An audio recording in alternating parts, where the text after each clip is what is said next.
أنفسنا ومن سيئات أعمالنا من يهده الله فلا مضل له ومن يضلل فلا هادي له وأشهد أن لا إله إلا الله وحده لا شريك له وأشهد أن محمدا عبده ورسوله فإن خير الحديث كتاب الله وخير الهدي هدي محمد صلى الله عليه وسلم وشر الأمور محدثاتها وكل محدثة بدعة وكل بدعة ضلالة وكل ضلالة في النار. أعوذ بالله من الشيطان الرجيم. بسم الله الرحمن الرحيم. يريد الله بكم اليسر ولا يريد بكم العسر ولتكملوا العدة ولتكبروا الله على ما هداكم ولعلكم تشكرون. محترم حاضرین، اللہ رب العالمین نے اس دنیا کے انجام اور اس کی مقصدیت اور تکمیل کا ذکر کرتے ہوئے سورۃ النازعات میں ارشاد فرمایا فَإِذَا جَاءَتِ الطَّامَّةُ الْكُبْرَى کہ جب بہت بڑی مصیبت اور آفت آ جائے گی. الطامہ پہلے ہی سے بڑی مصیبت کو کہتے ہیں، الکبریٰ کہہ کے اس میں اور تاکید کی کہ یہ بہت عظیم مصیبت ہوگی، یعنی قیامت کا دن. یہ ایسی مصیبت اور ایسی آفت ہوگی کہ ساری مصیبتوں اور آفتوں پر حاوی ہوگی. باپ بیٹے سے، دودھ پلانے والی اپنے دودھ پیتے بچے سے، محبوب اپنے ہر محبت کرنے والا اپنے محبوب سے غافل ہو جائے گا. اتنی بڑی آفت ہوگی. اللہ رب العالمین نے کہا فَإِذَا جَاءَتِ الطَّامَّةُ الْكُبْرَى يَوْمَ يَتَذَكَّرُ الْإِنسَانُ مَا سَعَىٰ. اس دن انسان نے جو کچھ کوشش کی ہے، دنیا میں جو دوڑ دھوپ اور محنتیں کی ہے، وہ یاد کرے گا. اچھا کام، برا کام، اچھائی کم کرنے پر افسوس کرے گا کہ کاش بڑھ جائے، برائی کرنے کو، برائیوں کو یاد کر کے افسوس کرے گا کہ کاش یہ اس میں سے کچھ گھٹ جائے، جبکہ ایسا کچھ ہونے والا نہیں ہوگا. اور وہ جانے گا کہ آج میرے لیے میرے کوئی رشتہ داری، کوئی اور چیز کام آنے والی نہیں ہے. میرا نقصان یا میرا فائدہ یہی میرے اعمال ہیں. یوم یتذکر الانسان ما سعی وبرزت الجحیم لمن یری. اور ہر دیکھنے والے کے لیے جہنم ظاہر کر دی جائے گی اور اپنے رب کا کے حکم کا انتظار کرے گی. خاص طور سے مجرمین کو یہ یقین ہوگا کہ ہم اس کا ایندھن بننے والے ہیں. جہنم سامنے ہوگی. فَأَمَّا مَنْ طَغَىٰ وَآثَرَ الْحَيَاةَ الدُّنْيَا فَإِنَّ الْجَحِيمَ هِيَ الْمَأْوَىٰ. رہا وہ شخص جس نے سرکشی کی، حد سے تجاوز کیا، اللہ رب العالمین کے دین اور احکامات کی مخالفت کی. وآثر الحیات الدنیا، اور اسی مستی میں، غفلت میں دنیا کی زندگی کو ترجیح دی، دنیا کی چاہت میں آخرت کو فراموش کیا، آخرت کے لیے محنت نہیں کی. فَأَمَّا مَنْ طَغَىٰ وَآثَرَ الْحَيَاةَ الدُّنْيَا فَإِنَّ الْجَحِيمَ هِيَ الْمَأْوَىٰ. تو جہنم ہی اس کا ٹھکانہ ہوگا. اس کے برخلاف وَأَمَّا مَنْ خَافَ مَقَامَ رَبِّهِ، اور وہ شخص رہا وہ شخص جو اپنے پروردگار کے سامنے کھڑے ہونے سے ڈر گیا کہ مجھے اللہ کے سامنے جواب دینا ہے، اس کے روبرو پیش ہونا ہے. اس سے ڈر گیا اور اس ڈر کی وجہ سے وَنَهَى النَّفْسَ عَنِ الْهَوَىٰ، اپنے نفس کو ہوا اور خواہش و شہوت کی پرستش سے، اس کے پیچھے جانے سے روک لیا، اپنے آپ پر کنٹرول کیا، اللہ کے دین پر عمل کیا، رسول کے طریقے کو اختیار کیا، خواہشات نفس کے پیچھے نہ عقائد میں گیا، نہ اعمال میں، نہ شرک کیا، نہ بدعت کیا، نہ کبیرہ گناہ کیا. اگر کر بھی بیٹھا تو فوراً توبہ کی. وَأَمَّا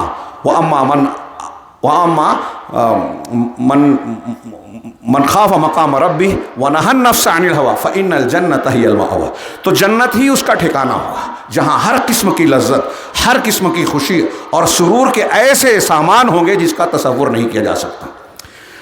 یہ قیامت کے منظر کو سامنے رکھیے اور آخری جملے کے تناظر میں رمضان المبارک اور عید کے تصور کو مخصوص طریقے پہ غور کیجیے کہ جس شخص نے رمضان المبارک میں تقوی اختیار کیا، عبادتیں کی، اللہ کے احکامات کی پیروی کی اور اپنے آپ کو برائیوں سے روکا، سرکشی سے بچایا، اللہ کے ڈر اپنے دل میں بسایا، توبہ استغفار کیا، اللہ رب العالمین کے جناب میں گڑ گڑایا، جو کچھ میسر ہوا اپنی طاقت اور قوت کے مطابق بھرپور نیکیاں کی، اس کے لیے دنیا کی جنت ہے اور عید کا دن اسی جنت میں داخلے کا نام ہے. یہ یوم عید ہمارے لیے بہت بڑی نعمت اور اللہ کا انعام ہے. اللہ رب العالمین کا شکر ادا کرنا چاہیے کہ اس نے ہمیں اتنے زبردست دین کامل، جو عبادات میں، اخلاق میں، عقائد میں، ہر معاملے میں کامل اور سب سے بہتر دین ہے۔ اگر اس دین کو اختیار کیا جائے تو آخرت کی جنت سے پہلے ہم دنیا کی جنت میں داخل ہوں گے۔ اور اس دین کا خوگر بنانے کے لیے قرآن سننے کی تربیت دی، قیام اللیل میں، تراویح میں، قرآن پر عمل کرنے کی تربیت دی، دین کے روزوں کے ساتھ اور دین کی عبادات کے ساتھ، صدقہ و خیرات کے ساتھ، غریبوں کا خیال کرنے کے ساتھ۔ یہ دنیا کی جنت کا راستہ ہے۔ یہ عید آج اسی اعتبار سے ہے کہ رمضان المبارک کے پورے مہینے میں ہم نے اللہ کی اطاعت و فرما برداری کرتے ہوئے دین کو، اپنے آپ کو بھوکا پیاسا رکھا، تو آج افطار کی نعمت دی گئی، انعام دیا گیا کہ آج کے دن آپ کو کھانا پینا ہے، یہ کھانے پینے کا دن ہے۔ اور مرد اور خواتین دونوں نے روزے رکھے ہیں، عبادتیں کی ہیں، دونوں کے انعام لینے کا دن ہے۔ دونوں کو حکم دیا گیا کہ اکٹھا ہو جائیں۔ تو ہمارا یہ اجتماع عید کا اجتماع ہے، عید افطار کا اجتماع ہے، مسرت کا دن ہے، خوشی کا دن ہے، رب العالمین کی اطاعت کا دن ہے۔ اس عید کی اپنی ایک خوبی ہے جو دنیا کے کسی مذہب میں نظر نہیں آتی۔ یہ توحید اور ایمان پر مبنی ہے، نیکی پر مبنی ہے، اللہ رب العالمین کی حمد، اس کا شکر اور اس کے حکم کو بجا آوری کا مظاہرہ کرنے کا دن ہے، اتحاد و اتفاق کے مظاہرے کا دن ہے، ایک دوسرے کے تعاون کے مظاہرے کا دن ہے کہ ہم صدقۃ الفطر کی شکل میں اور دوسری شکلوں میں غربا، یتیموں، مسکینوں، حاجت مندوں کی حاجتوں کی اپنی طاقت کے مطابق حاجت براری کریں۔ یہ وہ دن ہے عظیم الشان۔ اس دن کے اجتماع میں ہم کو اس لیے بلایا گیا کہ ہم اپنے روزوں، اپنے قیام اور عبادت کی قبولیت کی امید رکھیں۔ صحابہ کرام اس کی امید رکھتے تھے اور ایک دوسرے سے ملنے کے بعد دعا دیتے تھے، تقبل اللہ منا ومنکم، کہ اللہ تم سے اور ہم سے قبول کرے رمضان کی عبادتوں کو، روزے، قیام اللیل اور دیگر عبادات کو قبول فرمائے۔ یہ دعا دیتے تھے کہ اللہ رب العالمین قبول کر لے، وہ امید تھی اور اس بات کا ڈر ہوتا تھا کہ کہیں یہ رد نہ ہو جائے، یہ عبادتیں اللہ کے جناب میں مردود نہ قرار پا جائیں اور ہم محروم نہ ہو جائیں۔ اس یؤتون ما آتوا وقلوبہم وجلہ، مومنین کی صفت بتائی کہ اللہ کی فرما برداری کرتے ہیں، جو کچھ دیا ہے اسے خرچ کرتے ہیں اور ان کے دل ڈرتے رہتے ہیں کہ کہیں یہ نیکیاں رد نہ ہو جائیں اللہ کے جناب میں۔ یہ اجتماع اللہ تبارک و تعالیٰ کے جناب میں حاضر ہو کر 2 رکعت شکرانہ ادا کر کے اللہ کی بڑائی اور حمد بیان کرتے ہوئے آنا اور پھر اللہ سے مغفرت طلب کرنا، اپنے لیے، رشتہ داروں کے لیے اور تمام عالم اسلام کے لیے، مرنے اور جینے والے مسلمانوں کے لیے، سب کے لیے مغفرت طلب کی جائے، اللہ رب العالمین کا شکر ادا کیا جائے اور اللہ رب العالمین سے اس کا فضل، اس کا انعام مانگا جائے، نیکی کی توفیق مانگی جائے اور یہ مانگا جائے کہ رمضان میں جو ہم نے تربیت پائی ہے سال بھر اس کا اثر باقی رہے۔ ہم کو اس طریقے سے مادر پدر آزاد عید کے بعد نہیں ہونا ہے۔ گویا یہ عید الفطر ہمارے لیے خوشیوں کی سوغات لے کر آتی ہے۔ اس میں ایک طرف اللہ کے لیے شکرانہ ہے جس میں وقار ہے، توحید ہے، اللہ کی کبریائی ہے کہ ہم اللہ کا شکر ادا کریں کہ اس نے رمضان کے روزوں اور عبادات کی توفیق دی۔ وَلِتُكْمِلُوا يُرِيدُ اللَّهُ بِكُمُ الْيُسْرَ، جنت کا میں نے ذکر کیا۔ اللہ تبارک و تعالیٰ کہہ رہا ہے کہ اللہ تمہارے لیے جنت کے راستے کو آسان کرنا چاہتا ہے، تمہارے لیے آسانی چاہتا ہے، مشکل نہیں چاہتا۔ اللہ تم کو عذاب دینا نہیں چاہتا۔ مَا يَفْعَلُ اللَّهُ بِعَذَابِكُمْ إِنْ آمَنْتُمْ وَشَكَرْتُمْ ان شکرتم و آمنتم، اللہ تم کو عذاب دے کر کیا کرے گا اگر تم شکر گزار بن جاؤ، ایمان والے بن جاؤ۔ اللہ تبارک و تعالیٰ کہہ رہا ہے کہ تمہارے ساتھ آسانی چاہتا ہے، یسر، ولا یرید بکم العسر، تمہارے ساتھ مشکل نہیں چاہتا، اور تاکہ تم آسانی سے رمضان کی گنتی پوری کرو، آدھے ادھورے روزے نہیں، پورا، وَلِتُكْمِلُوا الْعِدَّةَ، اور تاکہ رمضان کے روزوں کی گنتی پوری کر لو، اس کی فضیلت پوری کرنے میں ہی ہے۔ وَلِتُكَبِّرُوا اللَّهَ عَلَى مَا هَدَاكُمْ، اور یہ جو توفیق اللہ نے دی ہے تم کو، اس پر تم اللہ کی کبریائی بیان کرو، بڑائی بیان کرو کہ اس نے توفیق دی، آپ کو اور ہم کو چنا۔ کتنے لوگ اس توفیق سے محروم ہیں۔ اللہ اکبر، اللہ اکبر، لا الہ الا اللہ، واللہ اکبر، اللہ اکبر وللہ الحمد، یہ اللہ رب العالمین کی کبریائی، بڑائی اور اس کی توحید کا نعرہ ہے جو چلتے پھرتے آتے جاتے بیٹھ کر ہم کو نعرہ لگانا ہے۔ وَلِتُكَبِّرُوا اللَّهَ عَلَى مَا هَدَاكُمْ وَلَعَلَّكُمْ تَشْكُرُونَ، اور تاکہ تم شکر ادا کرو، شکر گزار بن جاؤ۔ ہم یہاں 2 رکعت شکرانہ پڑھیں، اس بات کا شکر ادا کریں کہ رب العالمین نے یہ توفیق ہم کو عطا فرمائی۔ عید کے یہ مقاصد جو تھوڑے موڑے میں نے بیان کیے اس میں یہ بھی شامل کر لیجئے کہ اس میں مسجد کی بجائے عیدگاہ میں نماز پڑھنے کو ترغیب دی گئی. مردوں کے ساتھ خواتین کو حاضر ہونے کی صرف اجازت نہیں، آرڈر دیا گیا، حکم دیا گیا. اگر ناپاک ہیں تو حاضر رہیں، دعاؤں میں شریک رہیں، نماز میں نہیں. اگر پردہ نہیں ہے تو کسی سے عاریتاً لے لے، ضرور حاضر ہوں. اس لیے کہ یہ کوئی معمولی اجتماع نہیں ہے، یہ سب کی عید ہے، سارے مسلمانوں کی عید ہے. لہٰذا سب کو خوش ہونے کا حق ہے جنہوں نے عبادتیں کی ہیں. اب یہاں اس آیت سے جوڑیے کہ جن لوگوں نے رمضان میں روزے نہیں رکھے، رمضان میں عبادتیں نہیں کی، اللہ سے نہیں ڈرے، اللہ رب العالمین کی نافرمانی کرتے رہے، فَإِنَّ الْجَحِيمَ هِيَ الْمَأْوَىٰ کے تحت ان کے لیے یہ غم کا دن ہونا چاہیے. جنہوں نے روزے نہیں رکھے ان کے لیے یہ عید نہیں ہے، ان کے لیے یہ خوشی کا موقع نہیں ہے، شرمندگی اور افسوس ہونا چاہیے انہیں. اب آگے بڑھیں کہ عید ان دروس اور مقاصد کے ساتھ ساتھ ہماری پوری زندگی میں ہمیں یہ پیغام دیتی ہے کہ آپ کو اگر سعادت، امن و امان، خوشی چاہیے، مصیبتوں سے اپنے آپ کو بچانا ہے اور خوشی کی جو ضد ہے ہم، غم اور حزن، ان سے بچنا ہے، تو اس کا کیا طریقہ ہے؟ انسان کے اوپر دنیا میں ہم و غم کے حملے ہونا ہی ہونا ہے، زندگی کے نشے و فراز آنا ہی ہے. مسلمانوں کے اہل حق کے دشمن ہیں، مومن ہیں تو کافر مخالف ہیں، توحید والے ہیں تو شرک کرنے والے مخالف ہیں، سنت والے ہیں تو بدعت والے مخالف ہیں، اچھے ہیں تو برے لوگ مخالف ہیں. یہ ہونا ہی ہے. اور بہت سارے دنیا میں غم اور ہم ہیں، بہت سارے حزن و ملال کے اسباب ہیں. تو ان کا علاج کیا ہے؟ عید ہمیں بتاتی ہے. اللہ رب العالمین کے سامنے جھک جاؤ، انکساری اختیار کرو، اس کی عبودیت اور بندگی کو اختیار کرو. اللہ رب العالمین کی ربوبیت کا، اس کی تقدیر پر ایمان لاؤ، اس کے قضا اور قدر پر پختہ ایمان لے آؤ، اس کے اسماء و صفات کی معرفت اپنے دل میں سمیٹ لو، اپنے دل کو اس سے منور کر لو، اور قرآن کی تلاوت، اس کا تدبر، پھر اس کو جتنا ہو سکے اس پر عمل کرنا، اسے دوسروں تک پہنچانا. یہ میں نے 4 چیزیں جو بیان کی، یہ اللہ کے نبی صلی اللہ علیہ وسلم نے ہم و غم کو دور کرنے کی ایک دعا میں بتائی. اگر ایک انسان کو غم آتا ہے، ماضی کی کسی چیز پر غم ہے تو وہ حزن کہلاتا ہے عربی میں. مستقبل کی کوئی چیز کا ٹینشن اور غم ہے تو اس کو ہم کہتے ہیں.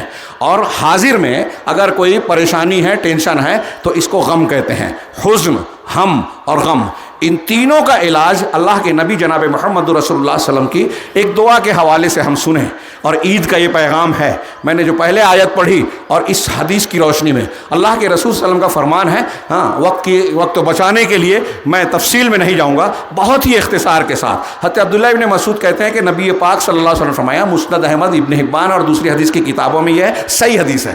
آپ کہتے ہیں کہ کوئی بھی بندہ یہ دعا جو آپ نے بیان کی آگے، اگر کسی ہم اور کرب، پریشانی میں مبتلا ہو اور یہ دعا پڑھے گا تو اللہ تبارک و تعالیٰ اس کے ہم و غم کو دور کر دے گا. صحابہ نے یہ سنا جب اور پوری دعا سنی تو کہا، اللہ کے رسول کیا ہم کو سیکھنا اور سکھانا چاہیے؟ کہا ہر مسلمان کو. نبی کریم صلی اللہ علیہ وسلم فرمایا کہ ہر مومن کو جو اس کو سنتا ہے اس کے لیے مناسب ہے کہ اسے سیکھے اور دوسروں کو سکھائے. دعا کیا ہے؟ پہلی چیز 4 اصول اس میں بتائے گئے جو میں نے بیان کیے کہ اللہم انی عبدک وابن عبدک وابن امتک، کہ اے اللہ میں تیرا بندہ ہوں، تیرے بندے کا بیٹا ہوں، تیری بندی کا، تیری لونڈی کا بیٹا ہوں، تیری بندی کا بیٹا ہوں. یہاں اس جملے میں اس بات کی تعلیم ہے. دیکھیے جو دعا کے الفاظ ہیں ہم زبان سے کہہ رہے ہیں، اہل علم نے بیان کیا کہ جب آپ اس کا معنی سمجھیں گے دعا کا اور اس کے مدلول پر اپنی طاقت کے مطابق عمل کریں گے تب دعا کا صحیح اثر ہوگا. آج ہم دعائیں کر رہے ہیں، بڑی مصیبتیں ہیں مسلمانوں پر، پوری دنیا میں پریشانیاں ہیں، کہیں بموں سے، کہیں کسی اور ذریعے سے، کہیں قوانین کے ذریعے سے مسلمانوں پہ حملے ہو رہے ہیں. تو صرف الفاظ اور کلمات زبان سے کہہ لینا کافی نہیں ہے، بلکہ ان الفاظ کو اپنی زندگی میں نافذ کرنا. جب ہم لا الہ الا اللہ کہہ رہے ہیں اور شرک کریں تو لا الہ الا اللہ کہنے کا کوئی مطلب نہیں ہوگا. ایسے ہی سارے معاملات کو دیکھیے. اللہ نے کہا، یہ دعا سکھائی رسول اللہ صلی اللہ علیہ وسلم نے کہ اے اللہ میں تیرا بندہ، تیرے بندے اور تیری بندی کا بیٹا ہوں. یعنی بندہ سب سے پہلے اپنے اعتراف کرے کہ پروردگار تو میرا خالق ہے، مالک ہے، میں تیری مخلوق ہوں، تیرا مملوک ہوں. میرے اپنے ماں باپ جو براہ راست قریبی ہیں، یہاں سے لے کر آدم علیہ السلام اور حوا علیہ السلام تک، سارے کے سارے تیرے بندے ہیں، تیری مخلوق ہے، تیرے بندی ہیں، اور میں ان کا بیٹا ہوں. ساری چیزوں کا مالک تو ہی ہے. میرا رب، میرا آقا، میرے معاملات کو سنوارنے اور بگاڑنے کی طاقت صرف تیرے اندر ہے۔ جب بندہ یہ اعتراف کرتا ہے تو اپنی عاجزی انکساری کو قبول کر رہا ہے، اپنی بندگی کو قبول کر رہا ہے۔ اس کا نتیجہ کیا ہونا چاہیے کہ جینے کے مقصد کو آدمی اپنے اندر استعمال کرے کہ میں صرف اللہ کی بندگی کروں گا، صرف اللہ کے سامنے جھکوں گا، صرف اللہ کے سامنے ہاتھ پھیلاؤں گا، اور وہی اس بات کی طاقت اور قدرت رکھتا ہے کہ میرے مسائل کو حل کرے، میری مصیبتوں کو ختم کرے، دشمنوں کا خاتمہ کرے اور مجھے تحفظ اور نصرت عطا فرمائے۔ چنانچہ اس کا نتیجہ یہ ہونا چاہیے اس جملے کا کہ ہم اللہ کی بندگی اختیار کر رہے ہیں، جو اللہ نے حکم دیا اسے ماننا ہے، جس سے منع کیا اس سے بچنا ہے، اور اللہ رب العالمین کی شریعت پر عمل کرنا ہے۔ پہلی چیز بندگی اختیار کیا جائے، عاجزی، انکساری، سب کچھ اسی کے ساتھ وابستہ ہو، سجدہ اسی کے لیے، رکوع اسی کے لیے، توکل اسی کے لیے، محبت اسی سے، امید اسی سے، خوف اسی کا۔ یہ پہلی چیز جو انسان کے غم کو مٹانے والی ہے۔ دوسری یہ ہے کہ تقدیر، قضاء و قدر پر ایمان لایا جائے۔ وہ کیا ناصیتی بیدک جملہ ہے آگے دعا کا کہ میں تیرا بندہ، تیرے بندے اور بندی کا بیٹا ہوں۔ ناصیتی بیدک ماضٍ فی حکمک عدل فی قضاؤک، کہ میری پیشانی تیرے ہاتھ میں ہے، میری ہی نہیں، دنیا کے ہر انسان کی، ہر مخلوق کی پیشانی تیرے ہاتھ میں ہے۔ حضرت ہود علیہ السلام کو ان کی قوم نے جب دھمکی دی تو قرآن نے ان کا جواب نقل کیا کہ ربی و ربکم اللہ انی توکلت علی اللہ هو الذی، کیا ہے، میں نے اللہ پر بھروسہ کیا، اور وہی انی توکلت علی اللہ ربی و ربکم، میں اپنے پر اللہ پر بھروسہ کیا، میں نے جو میرا بھی پروردگار ہے اور تمہارا بھی۔ وما، آگے کہا کہ ما من دابۃ الا هو آخذ بناصیتها، کہ کوئی بھی جاندار ہو مگر اس کی پیشانی پیشانی اللہ کے ہاتھ میں ہے۔ دشمن ہو، یہود ہو، نصارہ ہو، کوئی پریوار ہو، سارے لوگوں کی پورا اختیار اللہ رب العالمین کے ہاتھوں میں ہے۔ تدبیر کائنات وہ کرنا ہے، کسی سے ڈرنے کی ضرورت نہیں ہے۔ اللہ جو چاہتا ہے وہی ہوگا، جو نہیں چاہتا ہو ہی نہیں سکتا۔ ایک پتا بھی اللہ کی مشیت کے بغیر نہیں گر سکتا۔ یہ ہمارا عقیدہ ہونا چاہیے قضاء اور قدر پر۔ اس سے اللہ تبارک و تعالیٰ یہ عقیدہ پیدا ہوگا کہ دنیا کی کوئی طاقت ہمیں بچا نہیں سکتی، لہٰذا کسی بابا کی قبر پر، کسی شخصیت کے در پر ہماری پیشانی نہیں جھکے گی، کسی اور سے ہم سوال نہیں کریں گے۔ ہمیں بچانے والی ذات صرف اللہ کی ہے، اور اگر اللہ چاہے تو وقت کی کوئی سپر پاور ہو، کوئی حکومت ہو، کوئی کیسا بھی قانون بنا لے، بلڈوزر لے آئے، ہمارا کچھ بال بھی کا نہیں کر سکتی، اگر اللہ رب العالمین اگر ہمیں بچانا چاہے، اس لیے کہ کائنات کا نظام وہ چلا رہا ہے۔ یہ تقدیر پر ایمان اللہ پر توکل پیدا کرتا ہے، اس کی مشیت پر اعتماد پیدا کرتا ہے، اور پھر اس کی بنیاد پر بندے کے اندر یہ جذبہ پیدا ہوتا ہے کہ مانگے تو صرف اسی سے مانگے، استعاذہ اسی سے کریں، جھکے اسی کے سامنے، ہاتھ اسی سے پھیلائیں اور مدد اسی سے طلب کریں، ساری عبودیت اور طلب اسی سے وابستہ ہوگی۔ یہ دوسری بات، اگر یہ عقیدہ ہے تو غم کو، پریشانی کو دور کرنے کا یہ سب سے بڑا سبب ہے۔ پورے عالم اسلام کے مسلمانوں کو اس سبق کی ضرورت ہے۔ تیسری چیز، اسألوک، اس دعا میں جو تیسری چیز بیان کی گئی، اسألوک بکل اسم هو لک سمیت بہ نفسک او انزلتہ فی کتابک او علمتہ احد من خلقک، کہ میں تیرے ہر اس نام کے بدلے سے، ذریعے سے تجھ سے سوال کرتا ہوں جو تو نے اپنی ذات کا نام رکھا ہے، یا اپنی کسی کتاب میں اتارا، یا کسی رسول اپنے مخلوق میں سے کسی کو سکھایا ہے، یا تو نے چھپایا ہے، اس کو غیب میں رکھنے پر ترجیح دی ہے، کسی کو بتایا نہیں، کہیں اتارا نہیں۔ تیرے ہر نام سے جو میں جانتا ہوں، جو نہیں جانتا، تجھ سے سوال کرتا ہوں۔ اللہ تعالیٰ کے اسماء حسنہ اور صفات علیہ کچھ ہمیں معلوم ہے جو قرآن و حدیث نے بتائے، بہت سے ہمیں معلوم نہیں ہے جو نہیں بتائے۔ اللہ رب العالمین نے قرآن میں کہا وَلِلَّهِ الْأَسْمَاءُ الْحُسْنَى فَادْعُوهُ بِهَا، اللہ کے بہترین نام ہے، اسے اسی ناموں سے پکارو، دعا کرو، اس سے مانگو، سب سے بہترین وسیلہ یہ ہے۔ اللہ رب العالمین کے اسماء حسنہ کی تعلیم حاصل کیجیے، اپنے بچوں کو سکھائیے۔ جب اللہ کو پہچانیں گے تو اللہ کا خوف آئے گا، اللہ سے محبت پیدا ہوگی، اللہ پر توکل ہوگا۔ اللہ رب العالمین، سلف کا کہنا ہے کلما کان العبد بربہ اعرف کانا منہ اخوف، کہ بندہ اپنے رب کا جتنا زیادہ جانکار اور معرفت رکھنے والا ہوتا ہے، اتنا زیادہ اللہ سے ڈرتا ہے، خوف کھاتا ہے۔ اس کے اندر خوف بھی اتنا پیدا ہوگا، اللہ کی محبت بھی پیدا ہوگی، اللہ کی اطاعت و فرما برداری، اس کی عظمت و کبریائی کا تصور مضبوط سے مضبوط تر ہوگا، اور جتنا مضبوط ہوگا اتنا وہ بندگی میں آگے ہوگا، اللہ کے دین کی پیروی کرے گا، اس کی مخالفت سے ڈرے گا، اللہ رب العالمین سے ہی محبت کرے گا، تنہائی میں بھی اللہ کی نافرمانی کرنے سے ڈرے گا، تنہائی میں غلطی ہو جائے تو توبہ استغفار کرے گا۔ اللہ رب العالمین کے اسماء حسنہ اور صفات علیہ یہ انسان کی دل میں معرفت بھرنے، اللہ کی پہچان حاصل کرنے، اس سے انس اور قرب کا ذریعہ ہے، اور یہ سب سے بڑا وسیلہ ہے دعاؤں کے قبول ہونے کا، سب سے بڑا ذریعہ ہے ہم غم اور پریشانی کو دور کرنے کا۔ یہ عید ہمیں سکھا رہی ہے، آتے آتے ہم کہہ رہے ہیں، بار بار کہہ رہے ہیں اللہ اکبر اللہ اکبر، اللہ کی عظمت، کبریائی، اس کی بڑائی، اس کی توحید کا بیان کیجئے، اسے پہچانیے۔ یہ کوئی معمولی اور ہلکی پھلکی بات نہیں ہے کہ ہم ایک کان سے سنیں اور دوسرے کان چھوڑا۔ یہ تیسرا سبب ہے۔ چوتھا سبب جو اس دعا میں بتایا گیا ہے، جو ہمیں اختیار کرنا چاہیے اپنے مسائل کو حل کر کے ہر دن کو عید بنانے کے لیے، عید کو عید کا معنی پہنانے کے لیے، وہ کیا ہے پتہ؟ ان تجعل القرآن ربیع قلبی۔ یہ وسیلے لگائے اتنے، ہاں، کہ میں تیرا بندہ، محتاج، تیرے سامنے جھکنے والا، تیرا افتقار رکھنے والا، تجھ سے امید رکھنے والا، اور میں جو ہے تیری تقدیر اور تیرا جو بھی فیصلہ ہے میں اس پر سر جھکانے والا۔ کچھ جملے چھوٹ گئے، عدل فی قضاء، کہ میرے سلسلے میں تیرا جو بھی فیصلہ ہے، میں امیر ہوں، غریب ہوں، میں بیمار ہوں، میں صحت مند ہوں، پروردگار تیرا فیصلہ ہے، تیرا فیصلہ یہ انصاف پر مبنی ہے۔ میں مصیبت اور پریشانی میں ہوں، مجھے دکھ اور تکلیف پہنچ رہی ہے، یہ اللہ کا فیصلہ ہے، یہ ہمارا عقیدہ ہونا چاہیے۔ یہ پچھلا جملہ، آخری بات کیا ہے کہ اللہ کے رسول نے سکھایا کہ اے میرے انت جعل القرآن ربیع قلبی، کہ اے اللہ تو میرے قرآن کو میرے دل کی بہار بنا دے، وجلاء حزنی، اور میرے حزن کو دور کرنے کا ذریعہ بنا دے، وذہاب ہمی، اور میرے ہم کو، غم کو ہٹانے کا ذریعہ بنا دے۔ قرآن کو پڑھنا، قرآن جس کے سامنے آگے پیچھے کوئی باطل نہیں آ سکتا، جس میں شفا ہے، جو رحمت ہے، روح ہے، ذکر اور نصیحت ہے، جس کو اللہ تبارک و تعالیٰ نے شفا کہا، مومنین کے لیے رحمت کہا، اس قرآن کو پڑھنا، سمجھنا، جتنی طاقت ہو اس پر عمل کرنا۔ قرآن کو جو جتنا پڑھے گا، جتنا عمل کرے گا، جتنا سمجھے گا، وہ اللہ رب العالمین سے اتنا زیادہ قریب ہوگا، اللہ کی رحمت اور مدد اس کے اتنے زیادہ قریب آئے گی، اور اسے اپنی حفظ و امان میں رکھے گی۔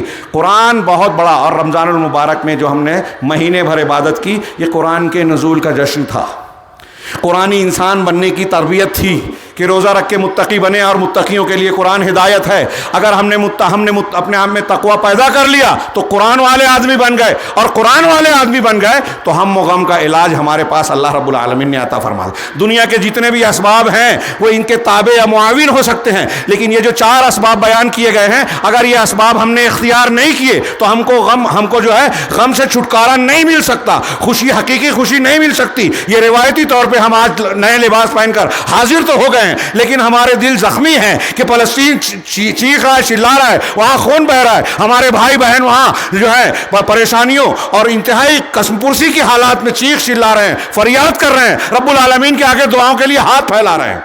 ہمارے ملک میں بھی کوئی حالات اچھے نہیں ہیں، عالم اسلام میں جگہ جگہ جو ہے حالات بگڑے ہوئے ہیں۔ عید کا یہ پیغام ہے۔ میں آخر اور نتیجے کی بات کہنا چاہتا ہوں کہ اگر چاہتے ہیں ہم کہ اللہ رب العالمین کے جنت میں داخل ہوں تو اللہ کا ڈر پیدا کریں، خواہشات نفس کو چھوڑ کر اللہ کے رسول اور دین کی پیروی کریں، عقیدے میں بھی، عمل میں بھی۔ میں بار بار ابھی رمضان المبارک میں یہ بات کہتا رہا، حیدرآباد میں بھی، یہاں بھی، کہ تقوی کی بات آتی ہے، فضائل کی بات آتی ہے تو ہمارے یہاں لوگ روزے رکھ رہے ہیں، صدقہ و خیرات کر رہے ہیں، تلاوت کر رہے ہیں، اعتکاف کر رہے ہیں، اور بہت کچھ نیکیاں کر رہے ہیں، لیکن عقیدے پر توجہ ہی نہیں دیتے۔ اگر وہ صحیح نہیں ہے، شرک ہے، تو آپ کی یہ ساری عبادات بیکار ہیں۔ اس سبق کو ہم پڑھتے ہی نہیں۔ اور یہ جو میں نے 4 وجوہ بتائی ہیں، اس میں عقیدے کی کتنی اہمیت ہے، دیکھیے، غور کیجئے کہ سب سے پہلے انسان اپنے عقیدے اور بنیاد کو درست کرے، اور اس بنیاد کو اگر درست کرے گا تو اگر تقدیر پر ایمان ہے تو صبر اور قناعت پیدا ہوگی۔ بڑی سے بڑی مصیبت آ جائے گی، حضرت عمر نے کہا وجدنا خیر عیشنا بالصبر، ہم نے اپنی زندگی کی خوشگواری صبر کے ذریعے سے پائی ہے۔ صبر کیا تو بڑی بڑی مصیبتیں بھی خوشی کو ہٹانے والی نہیں بنی۔ عید کا یہ پیغام ہے کہ آخرت کی جنت چاہیے تو دنیا کی جنت میں جائیے۔ اور دنیا کی جنت کیسے ملتی ہے؟ متقی بن کے، روزے رکھ کے، اللہ کی فرما برداری کر کے، اپنے گناہوں سے سچی توبہ کر کے، ہاں نیکیاں کر کے، غربا مساکین اور حقداروں کے حق کو ادا کر کے، اتحاد و اتفاق کے ذریعے سے رشتہ داروں کے حقوق کو یاد کر کے، عید کے دن یہ بھی ایک مقصد ہے کہ ہم اپنے رشتہ داروں کو یاد کریں، وہ صرف مر گئے وہی نہیں بلکہ جو زندہ ہے ان سے ملے، ان سے ملاقات کریں، جو ناراض ہیں ان کو منائیں، ان سے محبت کرنا سیکھیں، محبت کریں، ان سے رابطہ قائم کریں۔ یہ مصیبتوں کو ہٹانے کا یہ ذریعہ بن سکتی ہے اور حقیقی خوشی اور سعادت کا باعث بنے گی، جو دل میں خوشی ہوتی ہے۔ اللہ رب العالمین سے ہمیں دعا کرنا چاہیے کہ ان مقاصد کو اللہ رب العالمین یہاں جمع جتنے بھی مرد اور خواتین ہیں سب کے دامن میں بھر دے ہوئے۔ آئیے اللہ رب العالمین سے مانگنے کے اس دن سوال کریں۔ اللہم صلی علی محمد وعلی آل محمد کما صلیت علی ابراہیم وعلی آل ابراہیم انک حمید مجید۔ اللہم بارک علی محمد وعلی آل محمد کما بارکت علی ابراہیم وعلی آل ابراہیم انک حمید مجید۔ الہ العالمین انت رب العالمین یا رب العالمین یا الرحمن الرحیم یا مالک یوم الدین ایاک نعبد و ایاک نستعین اہدنا الصراط المستقیم صراط الذین انعمت علیہم غیر المغضوب علیہم ولا الضالین۔ اے اللہ، اس گئے رمضان المبارک میں ہم نے جو بھی ٹوٹی پھوٹی عبادتیں کی ہے، پروردگار تو ان تمام عبادتوں کو اعلیٰ درجے کے مقام پر قبول فرما، ہماری کوتاہیوں، کمیوں اور خامیوں کو تو درگزر فرما کے اس کا اجر عظیم ہمیں عطا فرما، ہمارے روزوں کو قبول فرما، ہمارے صدقات کو قبول فرما، ہمارے قیام اللیل کو قبول فرما، ہماری دعاؤں اور ساری عبادات جو ہم نے رمضان المبارک میں کی ہے توبہ و استغفار کیا ہے، پروردگار ان کو تو واپس نہ لوٹا، مردود نہ فرما، بلکہ اسے اپنے ہاں قبولیت عطا فرما۔ پروردگار تو ہمارے گناہوں کی بخشش فرما دے۔ یہ گناہ جو ہم نے کیے ہیں اور کر رہے ہیں یقیناً ہم تیرے گنہگار ہیں، خطا کار ہیں، اور اسی کی شامت ہے کہ پروردگار تو ہم سے ناراض ہے، جس کی بنیاد پر ہم پر اور سارے عالم اسلام پر افتاد اور مصیبتیں عائد ہو رہی ہیں، دشمنوں کا غلبہ ہے۔ پروردگار ہمارے ان گناہوں کو معاف کر کے ہمارے لیے راحت اور آرام کا راستہ پیدا کر دے، ہم سارے دنیا کے مسلمانوں کے لیے رحمت کے دروازے کھول دے۔ پروردگار دشمنوں کا قلع کما کر دے، ان کے منصوبوں کو ناکام بنا دے۔ پروردگار ہماری بخشش فرما دے، ہمیں ہماری بخشش فرما کر ہمیں جہنم کی آزادی عطا فرما، ہمیں قبر کے عذاب سے، دنیا کے ہر فتنے سے، ہمیں عذاب قبر سے، عذاب انار سے، آخرت کے عذاب سے پروردگار تو نجات دے دے، دنیا کی رسوائیوں سے پناہ دے دے۔ پروردگار ہمارے والدین جو زندہ ہوں یا گزر چکے ہیں تیرے جناب میں پہنچ چکے ہیں، پروردگار ان کی بخشش فرما دے، ان کی قبروں کو کشادہ کر کے نور سے بھر دے۔ پروردگار انہیں اعلیٰ درجات سے نواز دے، انہیں جنت الفردوس میں اعلیٰ مقام عطا فرما۔ پروردگار ہمارے جو رشتہ دار گزر چکے ہیں، جو اقربا اور دیگر مسلمان گزر چکے ہیں، پروردگار جو تیری توحید پر قائم تھے، پروردگار انہیں تو فتنہ قبر سے، عذاب قبر سے محفوظ رکھ، آخرت میں تو اعلیٰ مقام عطا فرما، اپنی جنت میں داخلہ عطا فرما، جنت الفردوس میں مقام فرما۔ پروردگار ہمیں، ہمارے مرنے والے والدین کو، رشتہ داروں کو اور جتنے بھی مسلمان گزر چکے ہیں، پروردگار ان سب کو عذاب قبر سے نجات دے، جہنم کے عذاب سے نجات دے۔ پروردگار ان ہمارے درمیان میں جو بھی حاجت مند ہیں ان کی حاجتوں کو پورا کر دے، ان کے جو مقروض ہیں ان کے قرض کو ادا کرنے کی سبیل پیدا فرما دے۔ پروردگار جو بے گناہ جیلوں میں قید و بند کی صعوبتیں جھیل رہے ہیں، پروردگار ان کی رہائی کی شکلیں پیدا کر دے۔ پروردگار مسلمانوں میں جو بھی بیمار، حاجت مند اور کیسے بھی پریشانیوں کے تنگیوں کے شکار ہیں، پروردگار انہیں کشادگی عطا فرما، ان پر اپنی رحمت فرما، ہم پر رحم فرما۔ پروردگار آج مسلمانوں پر سارے عالم میں اس لیے الغار کی جا رہی ہے کہ وہ تیرے دین کے نام لیوا ہے، خاص طور سے وہ جو تیری توحید کے پاسبان ہے، تیری توحید کو اختیار کرنے والے ہیں، پوری دنیا ان کی دشمن بنی ہوئی ہے۔ ہم تیرے ہیں اس لیے وہ ہمارے نہیں ہیں۔ پروردگار ہم تیرے ہیں، تیرے ہی جناب میں ہاتھ اٹھا کر تیری مدد مانگ رہے ہیں، پروردگار ان ہاتھوں کو خالی نہ لوٹا۔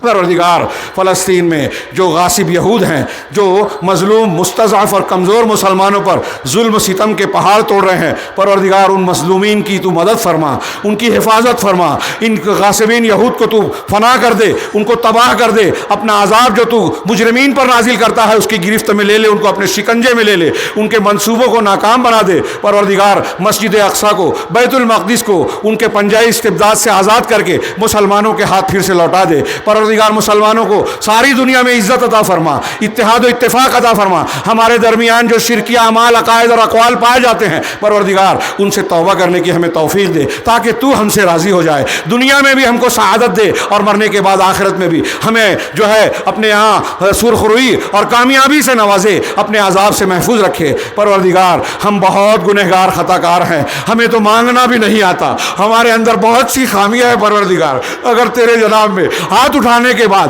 اگر یہ ہاتھ خالی لوٹا تو ہم کس کے در پر جائیں گے، کس سے مانگیں گے؟ ہم کسی اور سے مانگنا جائز ہی نہیں مانتے. پروردگار ہماری دعاؤں کو قبول فرما لے، ہمیں جہنم سے آزادی دے دے، ہمارے والدین کو جہنم سے آزادی دے، ہمارے رشتہ داروں کو، یہاں موجود تمام مرد اور خواتین کو تو اپنے یہاں قبول فرما لے اور انہیں جہنم سے آزادی دے دے، عذاب قبر سے آزادی دے دے. فلسطین کے مسلمانوں کی مدد فرما، ہمارے ملک کے بلکہ دنیا کے تمام جگہوں کے مسلمانوں کی تو مدد فرما. اے اللہ ہم تجھ سے ہر وہ خیر اور بھلائی مانگتے ہیں جو تیرے رسول صلی اللہ علیہ وسلم نے تجھ سے مانگی، ہر وہ شر اور برائی کی سے تجھ کو پناہ مانگتے ہیں جس سے تیرے رسول محمد رسول اللہ صلی اللہ علیہ وسلم نے پناہ مانگی ہے. اے اللہ ہمیں جنت دے دے، جنت الفردوس کا داخلہ دے دے اور وہ سارے اعمال اور اقوال کی توفیق دے جو جنت میں لے جانے والے ہیں. پروردگار ہمیں جہنم سے بچا لے، عذاب قبر سے بچا لے اور ان تمام اقوال اور اعمال سے ہمیں بچا جن کے ذریعے سے آدمی جنت اور جہنم رسید ہوتا ہے، تیرے ناراضگی کا شکار ہوتا ہے. پروردگار ہم تجھ سے جتنی بھی خیر اور بھلائیاں ہیں سب کا سوال کرتے ہیں. پروردگار جتنے بھی شر اور فتن ہیں ان سب سے تجھ سے پناہ طلب کرتے ہیں. ہمیں، ہماری خواتین کو، ہمارے بچوں کو، ہمارے بزرگوں کو پروردگار جو نئے نئے فتنے سر اٹھا رہے ہیں ان فتنوں سے محفوظ رکھ، بدعقیدگی سے محفوظ رکھ، شرک سے محفوظ رکھ، بدعت سے محفوظ رکھ. توحید پر جم جانے کی ہمیں توفیق عطا فرما، تیرے حقوق، رسول کے حقوق کو ادا کرنے کی ہمیں توفیق عطا فرما اور پھر اس کے بدلے میں اس کی برکت سے پروردگار دنیا کی بھی سعادت سے ہمیں نواز اور آخرت میں بھی ہمیں کامیابیوں سے نواز.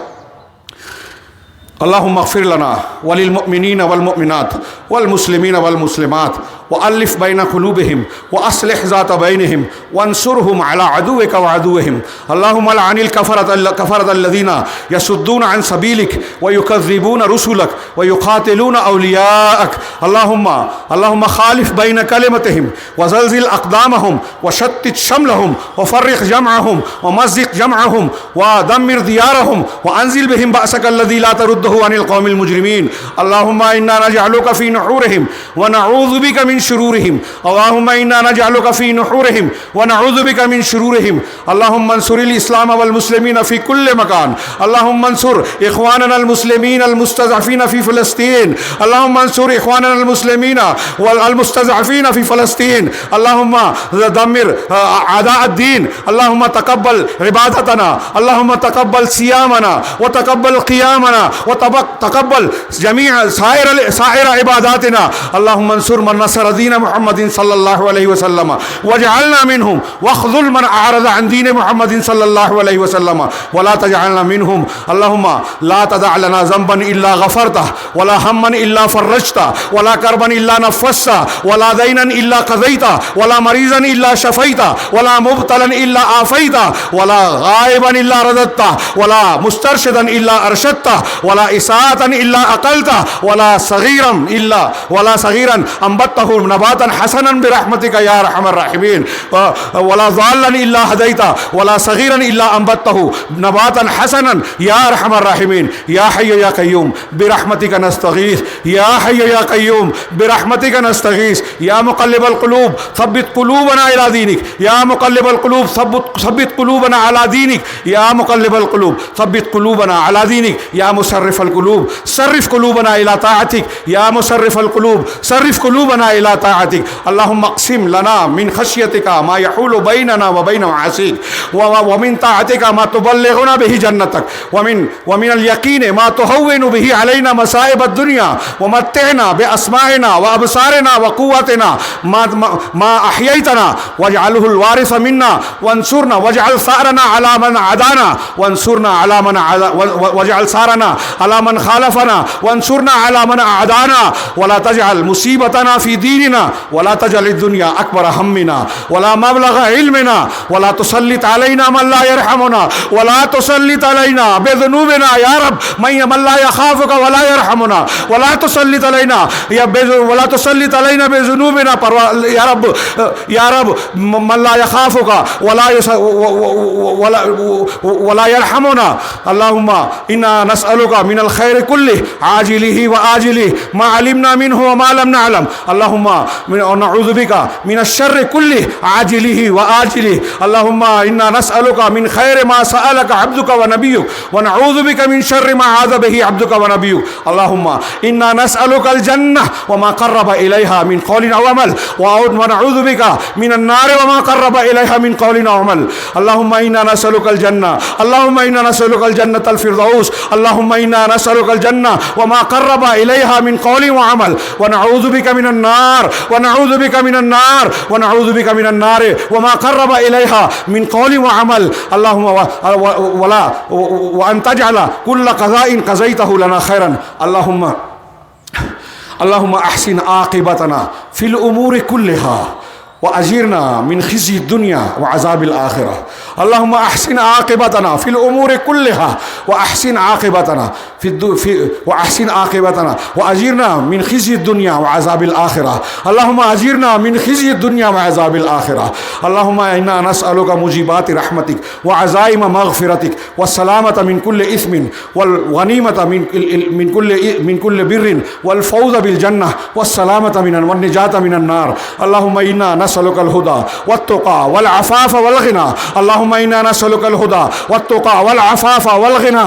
اللهم إنا نسألك العفو والعافية في ديننا ودنيانا وآخرتنا. اللهم إنا نسألك العفو والعافية في الدنيا والآخرة. اللهم إنا نسألك المعافاة في الدنيا والآخرة. اللهم إنا نعوذ بك من منكرات الأخلاق والأدواء والأهواء. اللهم إنا نعوذ بك من منكرات الأخلاق والأهواء والأدواء والمنكرات. اللهم أصلح لنا ديننا الذي فيها معاشنا. اللهم أصلح لنا ديننا الذي هو اسمة أمرنا وأصلح لنا دنيانا التي فيها معاشنا وأصلح لنا آخرتنا التي فيها معادنا. واجعل الحياة زيادة لنا في كل خير واجعل الموت راحة لنا من كل شر. ربنا آتنا في الدنيا حسنة وفي الآخرة حسنة وقنا عذاب النار. ربنا آتنا في الدنيا حسنة وفي الآخرة حسنة وقنا عذاب النار. ربنا آتنا في الدنيا حسنة وفي الآخرة حسنة وقنا عذاب النار. ربنا لا تؤاخذنا إن نسينا واخطأنا. ربنا ولا تحمل علينا إصرا كما حملته على الذين من قبلنا. ربنا ولا تحملنا ما لا طاقة لنا به واعف عنا واغفر لنا وارحمنا أنت مولانا فانصرنا على القوم الكافرين. يا أرحم الراحمين يا إله العالمين يا حي يا قيوم يا ذا الجلال والإكرام. ربنا لا تزغ قلوبنا بعد إذ هديتنا وهب لنا من لدنك رحمة إنك أنت الوهاب. أنت ولينا فاغفر لنا وارحمنا وأنت خير الغافرين. واكتب لنا في هذه الدنيا حسنة وفي الآخرة. ربنا هب لنا من أزواجنا وذرياتنا قرة أعين واجعلنا للمتقين إماما. ربنا هب لنا من أزواجنا وذرياتنا قرة أعين واجعلنا للمتقين إماما. ربنا هب لنا من أزواجنا وذرياتنا قرة أعين واجعلنا للمتقين إماما. اللهم احفظنا من كل بلاء الدنيا وعذاب القبر وعذاب الآخرة. ربنا اصرف عنا عذاب جهنم إن عذابها كان غراما. ربنا اغفر لنا ولإخواننا الذين سبقونا بالإيمان ولا تجعل في قلوبنا غلا للذين آمنوا. ربنا إنك رؤوف رحيم. ربنا تقبل منا إنك أنت السميع العليم وتب علينا إنك أنت التواب الرحيم. وصلى الله تعالى على خير خلقه محمد وآله وصحبه أجمعين برحمتك يا أرحم الراحمين.